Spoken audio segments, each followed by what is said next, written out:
Good day, Pasadena. As a part of a claim filed with the city, it was alleged that an officer of the Pasadena Police Department was assaulted by a member of my command staff.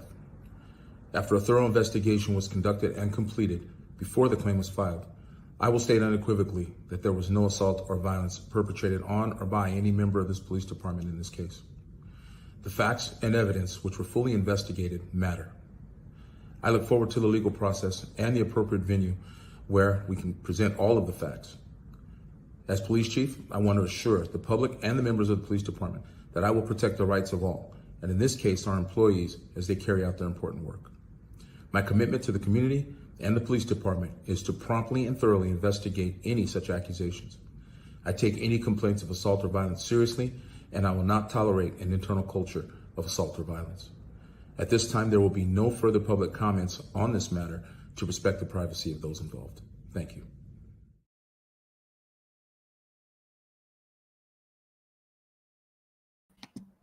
James Farr live from Pasadena Media Studios. Get ready for more piercing and provocative. The conversation live starts now.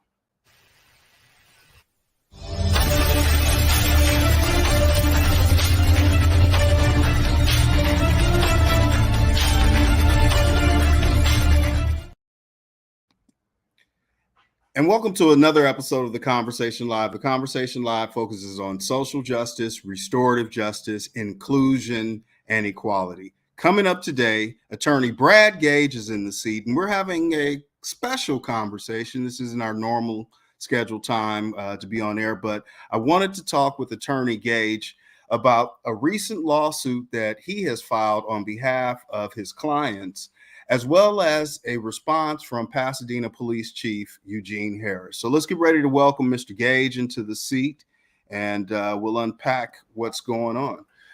Mr. Gage, Brad, how you doing? I'm great, thanks. How are you today, James? Thank you for having me. Absolutely. Happy holidays to you. I know it's a busy time of the year. You've had a pretty busy schedule, different press conferences. Can you just, before we jump into why we're here today, can you just update us on the press conference that you had yesterday, just real briefly? Sure. Yesterday we had a press conference on behalf of the family of Nihani Timosian, and she was killed by a deputy sheriff allegedly named Ty Shelton. And that sheriff has allegedly had a number of other excessive force cases, including police shootings, and one other death of a man by the name of Michael Thomas a couple of years ago on a case that I was actually part of. So talked about that and how the woman had been calling 911 for assistance because she and her daughter were being abused allegedly by a former boyfriend and they needed help. But anyways, the deputies came and shot and killed Nihani instead. Oh yeah, it's a gut-wrenching story. You know, seeing the daughter make remarks about her mother and the holidays, it is just, you know, unbelievable. So I want to talk about what's happening here in Pasadena.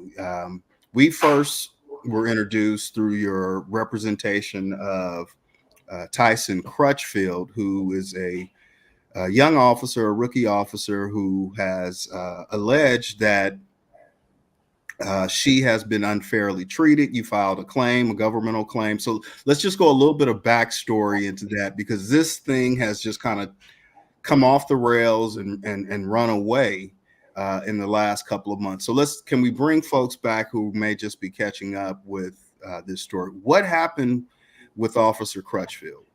All right. Tyson Crutchfield is an amazing young woman police officer. Her background includes having bachelor's and master's degrees in criminology. She has NCAA records. She happens to be Miss Eugene, Oregon, and is going for Miss America. On top of that, she always wanted to be a police officer. So she joined the Pasadena Police Department. And as she was there, she suffered some racial comments She happens to be African American. And other than that, she was advancing fine in her career. Then there was a situation involving an officer and two young men, one of whom is a minor. That officer in video appears to take the minor and throw him face first into a planter that had cactus. About 3 minutes later, things had calmed down. They start to escalate again. So Tyson went up to the officer to try to de-escalate the situation. He sort of pushed her. And then after that, they were separated. But she then was placed on administrative leave. Her probation was extended, and she was disciplined for doing what is consistent with her training put out by the state of California. When you see an officer starting to get out of control before the situation returns to violence, you're supposed to intervene and calm the situation down. So that was the situation. Yeah, we learned about the situation through a lawsuit that was filed by attorney Carrie Harper. That's kind of what first brought this to the attention here in our community. And it's my understanding what we saw in the video is that, as you were saying, is she attempted to de-escalate. And is that pursuant to AB 26, where officers are now required to de-escalate or when they believe potentially something can go wrong? That's part of the training from Peace Officers Standards of Training called POST. All officers in the state of California are supposed to follow those rules. And in that training, it says that you're supposed to, when you see an officer getting out of control, de-escalate it so we don't get into things that become out of control with violence and deaths and injuries. So Tyson did that, but then she ended up being punished for it. What's significant, though, is you have other officers that are not African American who have engaged in much more serious allegations of misconduct. They were not suspended. They were not disciplined. They did not have probation extended. They did not get relieved of duty. They didn't have any consequences. And so are you talking about when you're saying other incidents, right? And let's just stay in this year, 23, right? Are you referring to or the officers that were seen in video at a party, drinking, taking shots? Is that what you're referring to? Exactly. You have officers on duty in uniform, carrying police guns, driving police cars, who are alleged to have engaged in drinking alcohol outside of the city's jurisdiction. So they're not even there to protect and serve the community. And they have no repercussions. The officer who was a probationary officer that had the party serving the alcohol, she was off duty, but she had no problems either. I mean, you say alleged, but we all saw the video, right? I mean, the video is pretty self-explanatory. How do you know that that officer wasn't disciplined? I mean, in comparison to what we know happened to Officer Crutchfield. Well, we know that that officer was a probationary officer at the same time as Officer Crutchfield, and she got off probation before Tyson Crutchfield did. Wow. That because of being in the department. So that story broke around June. Fast forward to September, there's another lawsuit that's filed by a lieutenant. I know you're not representing that particular client, Lieutenant Sammy De Silva, but in that lawsuit, De Silva's alleging fraud. He's alleging that there's a gang within the department. How does that kind of tie in? And then we'll speed ahead to where we need to be presently. Well, the De Silva suit ties into what I think we'll get to today, and that is after Tyson Crutchfield's incident other black officers came forward talking about their own problems in the department. They alleged being subjected to assaults, put into a headlock, retaliation. One officer claimed in the past his training officer told him, suspect, I'm taking off the handcuffs and I'll pay you money to fight my trainee.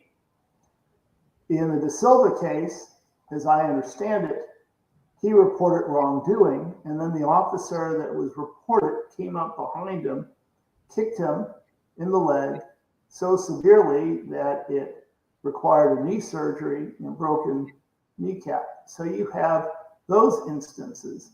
You also, on the night of December 1st, after our first press conference on behalf of Tyson Crutchfield, she was out in the field. There was a man with a gun call, and as we understand it, no one came to back her up. Officers were clearly upset because the chief put out a little video that you showed me a few minutes ago on that day, telling them to be professional, but they obviously weren't, because being professional and avoiding retaliation means backing up other officers when they are on gun calls or other dangerous calls and not leaving them to be injured like they did in the Serpico movie so many years ago. Let's take a look at this video from December 1st that Chief Harris released as an internal video message to all department. I was able to obtain a copy of this video, and it has not been shared publicly. So we'll go ahead and share it today, and then I'll get your reaction on this. Hey everybody, it's the Chief with a real quick brief. I just want to put some information out to all of you so you're hearing it from me.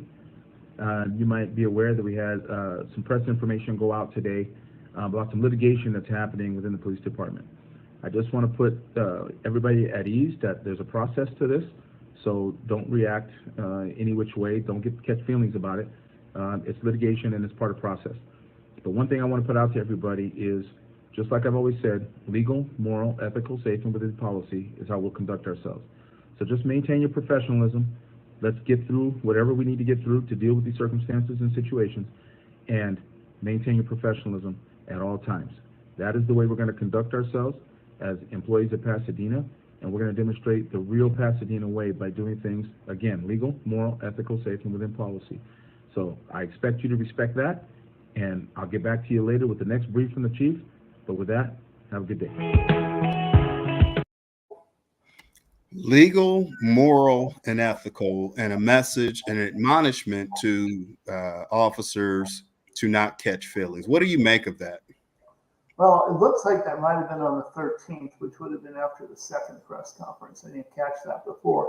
But what I make out of it is the chief obviously is realizing that there are officers at the Pasadena Police Department that are likely to retaliate against those brave men and women who have stood up to racism, who have stood up to unfairness, and who are pursuing their legal rights.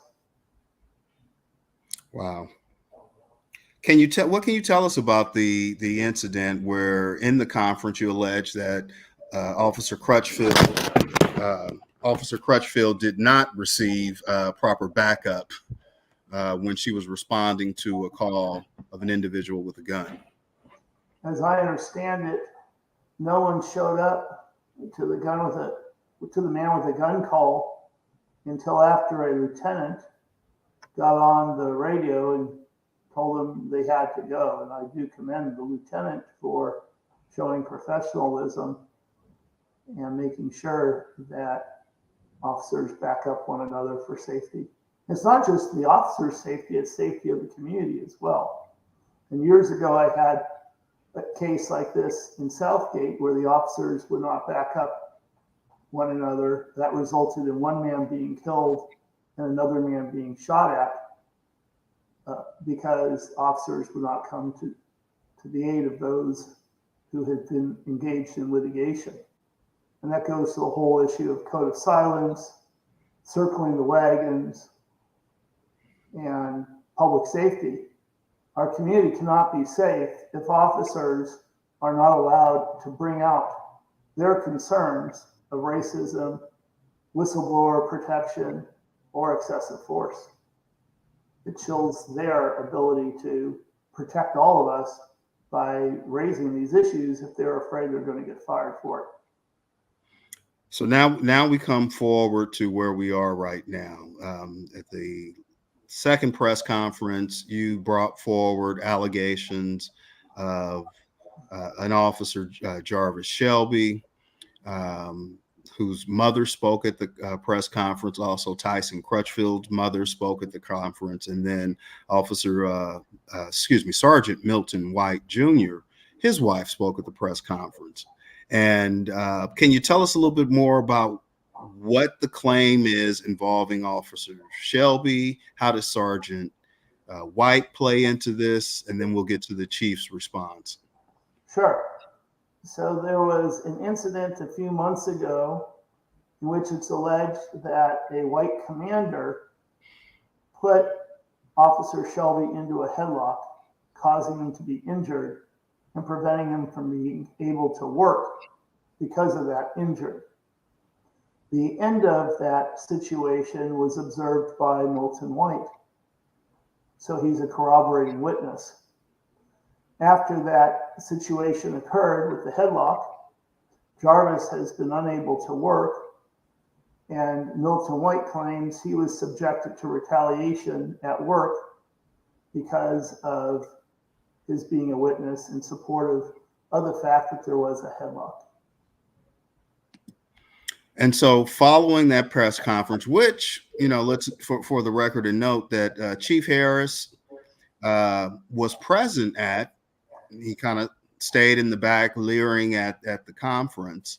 I guess he chose not to speak, but we played his response. A video was released yesterday evening. It's been summarized in Community and other headlines that he's basically saying that these officers are lying. Let's look at his statement from last night, and then we'll get your reaction.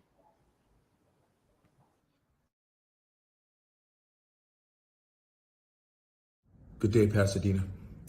As a part of a claim filed with the city, it was alleged that an officer of the Pasadena Police Department was assaulted by a member of my command staff. After a thorough investigation was conducted and completed before the claim was filed, I will state unequivocally that there was no assault or violence perpetrated on or by any member of this police department in this case. The facts and evidence which were fully investigated matter. I look forward to the legal process and the appropriate venue where we can present all of the facts. As police chief, I want to assure the public and the members of the police department that I will protect the rights of all, and in this case, our employees, as they carry out their important work. My commitment to the community and the police department is to promptly and thoroughly investigate any such accusations. I take any complaints of assault or violence seriously, and I will not tolerate an internal culture of assault or violence. At this time, there will be no further public comments on this matter to respect the privacy of those involved. Thank you. Brad, what do you say about that? Well, that's only one of the two that I have seen. The other one, the chief names me personally, says much the same, but he tries to blast me. And first, he was present along with the public information officer when we had a press conference on December 13th. He could have easily come up and said that he did not agree with what we were saying or that he disputed the allegations. He didn't do that. He waited 8 days. I don't know why it takes anyone 8 days to come up with a response if it's a truthful one, because he could have done that in 8 seconds. The truth is the truth. All he had to do was tell me he was there, because I didn't notice until the end of the conference. I would let him come and speak and let him say what he has to say and give me a chance to respond to it right then and there. Instead, what he did is he put stuff out on social media 8 days later, just before the holidays, I guess hoping that we wouldn't be able to respond to it and get out the truth. And the truth is, you have several officers who are claiming that they have been assaulted. It's not just Jarvis Shelby. It's Milton White, who saw parts of it, but it's also Lieutenant De Silva, And the chief hasn't mentioned that at all. He says we won't tolerate a culture of assaults, but what's happened there and what happened to the man who did the assault? As far as I know, nothing. Then you've got the lack of backup in a dangerous situation. You've got the prior events with Arthur, I think his last name is Sherman, who was Robinson. Robinson. Arthur Robinson. Arthur Robinson. Let me ask you this though, Brad. Is there any way possible that Shelby could have misunderstood being put into a chokehold or a headlock or a carotid hold, or however? I don't know what it is. I haven't seen it, but I'm just wondering, could that have happened? I think it was a headlock, and it's hard to imagine why a person wouldn't realize they were put into a headlock. That requires another person putting their arms around you. And frankly, the commander is fortunate that Jarvis didn't react in a sudden way that could have caused further harm and injury.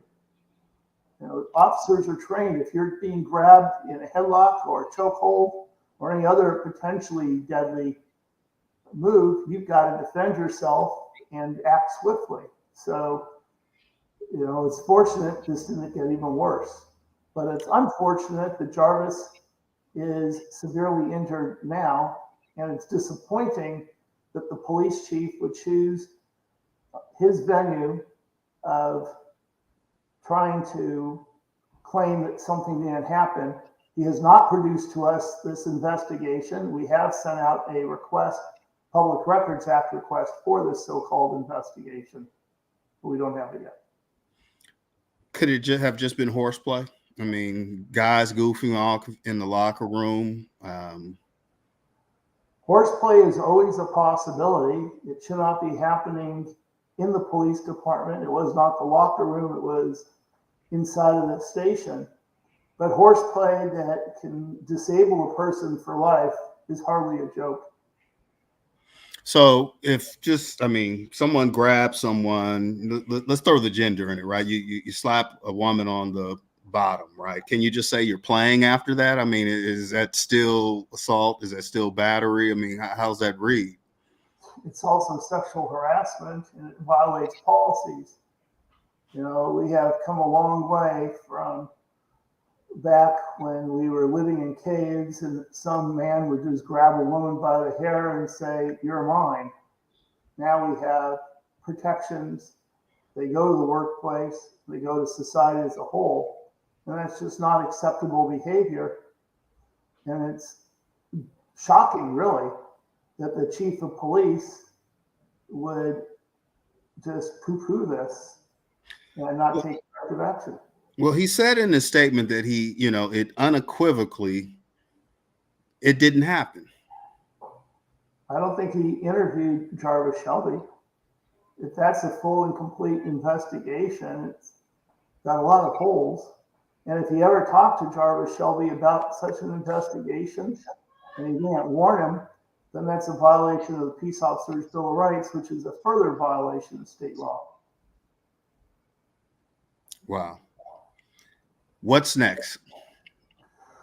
Next is we hope to receive that investigation that the chief says is out there. We have been receiving more and more complaints of wrongdoing, including citizen complaints of being allegedly choked.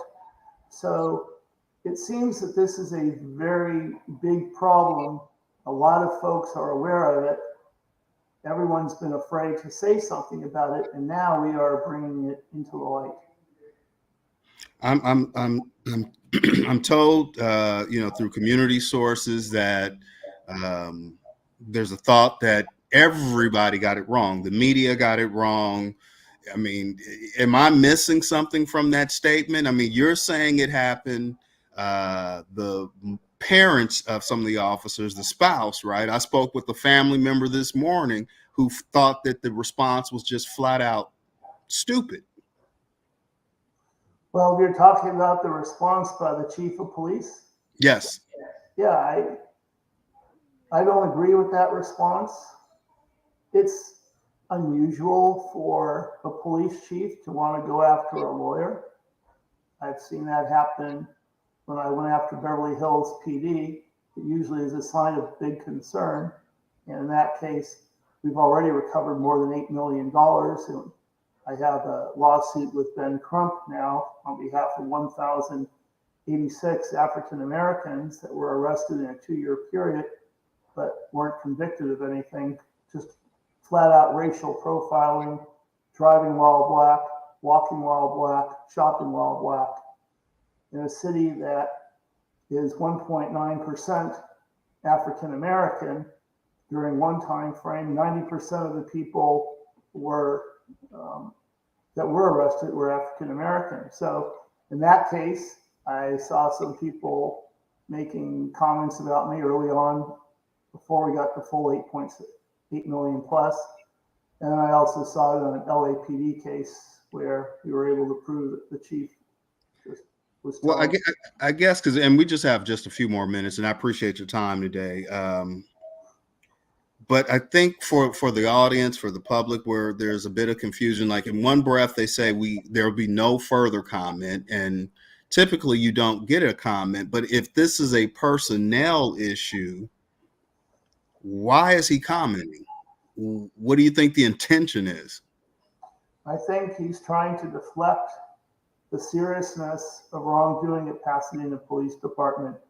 He says he won't comment. He comments further. He knows he's not supposed to comment on personnel matters, but he does discuss them. They released body-worn camera selectively in the past to try to cover up different incidents. And when you look at the totality of the circumstances, Pasadena Police Department seems to be a department in disarray, in trouble, that needs to be fixed.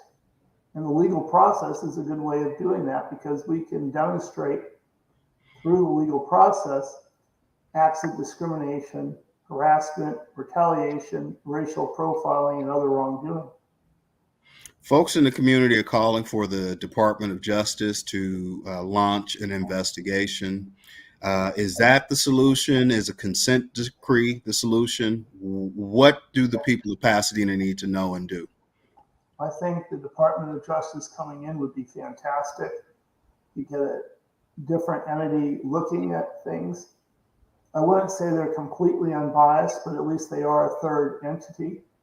Consent decrees sometimes can help, sometimes they don't. I think Pasadena had a consent decree in the past regarding their hiring process of not hiring enough African Americans.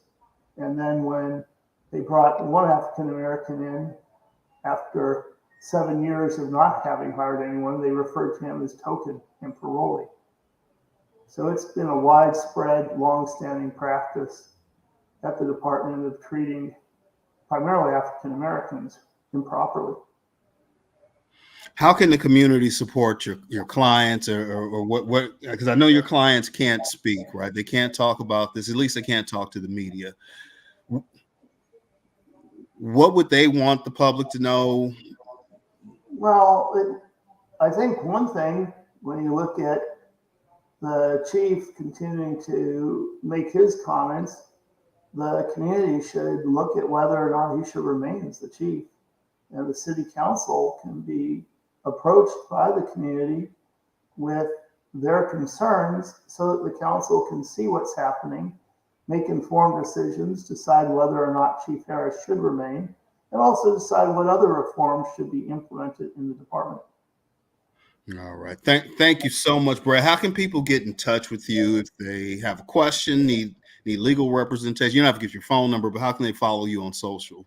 Well, you can always contact me on Instagram at Attorney Gage, ATTORNEY, Gage, GAGE, or at Brad Gage Law. And also we have a website. It's www.goldberg, GOLDBERG, and andgage.com. Or my email is bgage@goldbergandandgage.com. Excellent. Thank you, Brad. Stand by, Brad. Conversation Live focuses on social justice, restorative justice, inclusion, and equality. My guest today has been Bradley Gage, civil rights attorney, and he's representing several officers within the Pasadena Police Department who have brought lawsuits against the department. Until we have another opportunity to talk with you, as always, agape. Thank you. Happy holidays. And actually, you have my office number is 818-340-9252. 818-340-9252 is another way to contact me. I'll certainly add that down in the caption description. Thanks a lot, Brad. Enjoy the holiday with the family. You too. Happy holidays, everyone, and Happy New Year. Same to you.